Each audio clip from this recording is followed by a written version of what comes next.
Okay, here's the forest floor. Let's look at the forest floor a little bit. On top here we have our litter layer. I see a cedar cone. I see some needles here. Thought I just saw a little critter for a second. I've seen a few pill bugs crawling through here. There's a little insect growing in here. So not a ton of litter, and obviously litter is something that's going to be a little bit variable. But here's kind of what some of that litter looks like.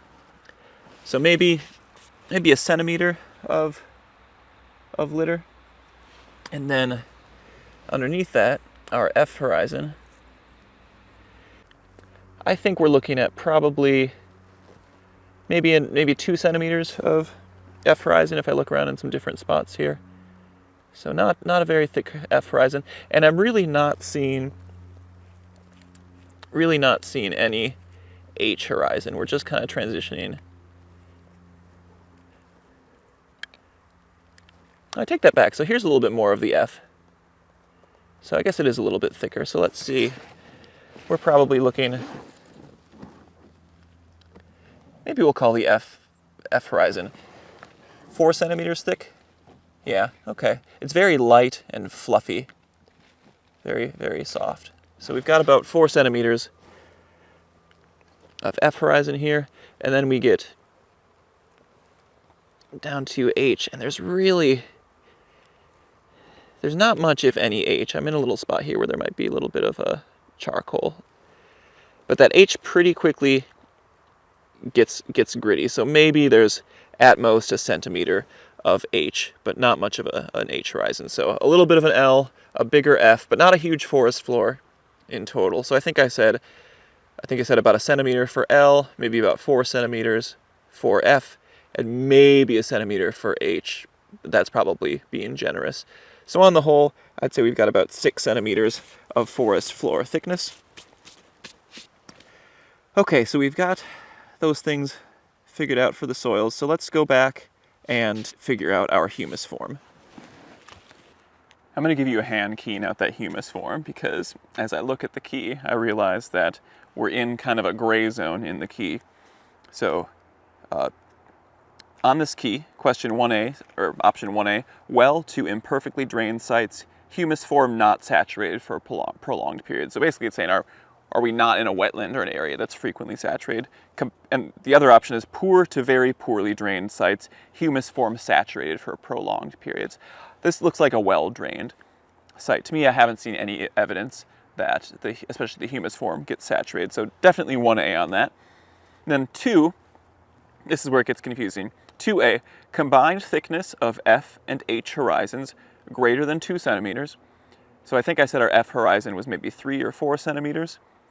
So that's true if AH less than 2 centimeters. And I think I said our AH horizon was about 4 centimeters. If I'm a little off, double check me on that. But so that's kind of funny. So, okay, we did have relatively thick F horizon, but our AH horizon was a bit bigger than that threshold. So we don't quite fit there. And we go to 2B, combined thickness of F and H horizons less than 2 centimeters. Well, no, that wasn't true. And AH horizon greater than 2 centimeters, and that was true. So that's funny, we don't quite fit the characteristics of either of those. So if we go to 2B, that says malls. I'm a little suspicious of a mall because malls typically are under deciduous trees. I do see there is one big leaf maple nearby, and I do see a little bit of deciduous leaf litter, but it's mostly coniferous leaf litter here. So a mall doesn't sound right to me. And if I look at the sub-questions of that, rhizogenous AH horizon formed from decomposition of dense fine roots. I definitely did not see dense fine roots in here, so I don't think that was the source of that. And 9B, zoogenous AH horizon formed through action of abundant earthworms. I didn't see a lot of evidence of earthworms either, so neither of those seem to fit. So mall doesn't seem like the right fit. So if we look at number 3, greater than 50% of the thickness of F horizons is FM, so that's a mycogenous F horizon, one that's the decay is driven by fungi, versus F horizons includes FZ or FA. I honestly can't remember what FA means at the moment.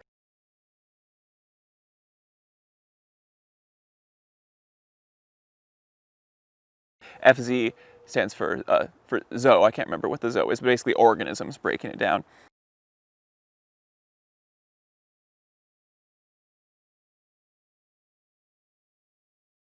I definitely saw a little bit of evidence of organisms. I saw some organisms in the soil while I was working with it.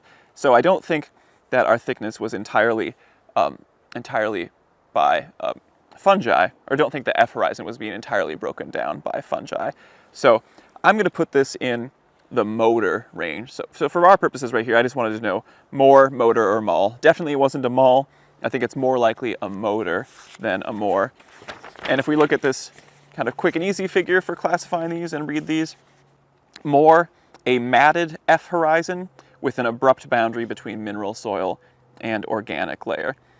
I definitely did not see a matted F horizon. That F horizon broke apart pretty easily. It did not hold together like it did like it has in some other soils that I've shown you. Motor, loosely structured F horizon. I think that's definitely the case. More gradual boundary between mineral soil and organic layer. And I think that's true because that H horizon, if it was there, it was a bit hard to distinguish because it transitioned into the AH. Mol, F and H horizons thin or absent. Our H horizon was pretty absent. No F horizon. Organic enriched mineral soil horizon present. So this actually, between these, this maybe makes us think maybe somewhere between a motor and a mol, but I think for these purposes, we're gonna call this a motor.